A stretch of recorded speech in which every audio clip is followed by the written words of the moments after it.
म्हणजे तुमचं स्वागत. आपल्याला रजनी सोनवले प्रश्न विचारतात पनवेलहून. रजनी, विचारा प्रश्न. हॅलो. हा रजनी, तुमचा प्रश्न विचारा. हा, माझा तो प्रश्न आहे की मध्ये असं हे असतं की वयाचा संबंध काय असतो का, की कमी वय असल्यामुळे जास्त भांडणं असतात, की असं काय आहे का? तुमचा प्रश्न नीट विचारा, नाही कळला आम्हाला. भांडणं जास्त होतात का जास्त वय असल्यामुळे किंवा कमी असल्यामुळे? जास्त वय आणि मला वाटतं वयातल्या फरकाबद्दल त्यांना प्रश्न विचारायचे की जास्त वय आणि कमी वय असल्यामुळे भांडणं होतात का?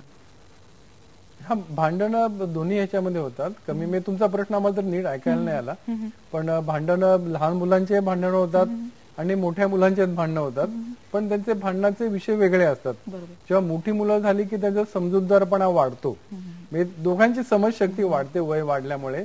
त्यामुळे मग त्यांची अशी मारामाऱ्या वगैरे अशी भांडणं होत नाहीत.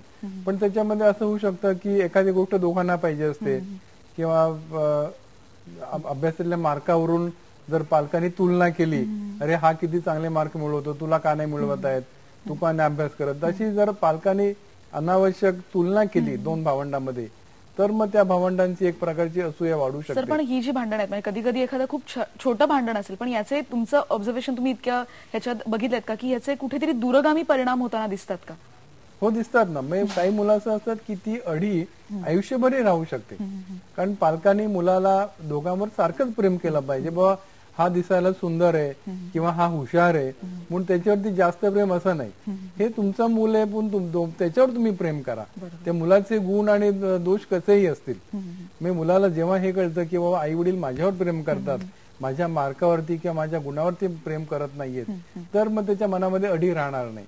पण पुष्कळदा अर्थात पालकांचे चुकतं असं नाही, कारण आपण समाजात बघतो अक्षरशः इन्फ्लुएन्स एवढी आपण मार्का करता ऍडमिशन मिळते किंवा जाते, आणि मध्यमवर्गीय पालकांना मार्काशिवाय दुसरा काय मार्गच नाहीये, ते पण नाईलाज असतो त्यांचा.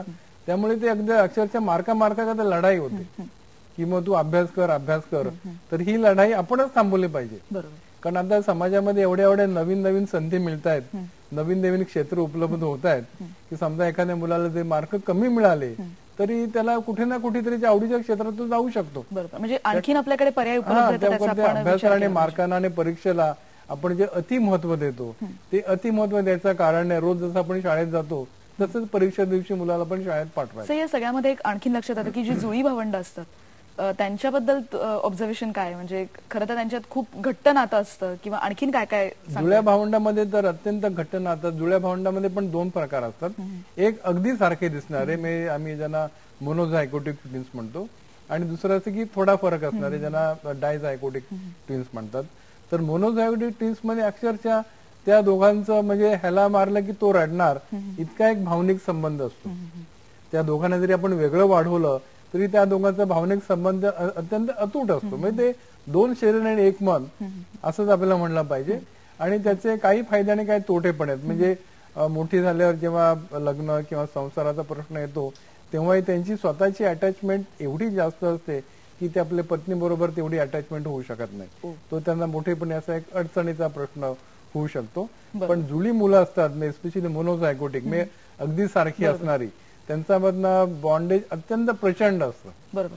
खरं तर आपल्याला ही चर्चा आणखीन खूप छान वाढवता आली असते, पण आपल्याला वेळेची मर्यादा खूप आहे. आज आपण चर्चा केली ती लहान भावंडांची भांडण या विषयावर. उद्या आपण भेटणार आहोत ताणावर मात या नवीन विषयासह, आणि या विषयावर आपल्याशी चर्चा करायला येणार आहेत मानसोपचार तज्ज्ञ डॉक्टर हेमांगी ढवळे.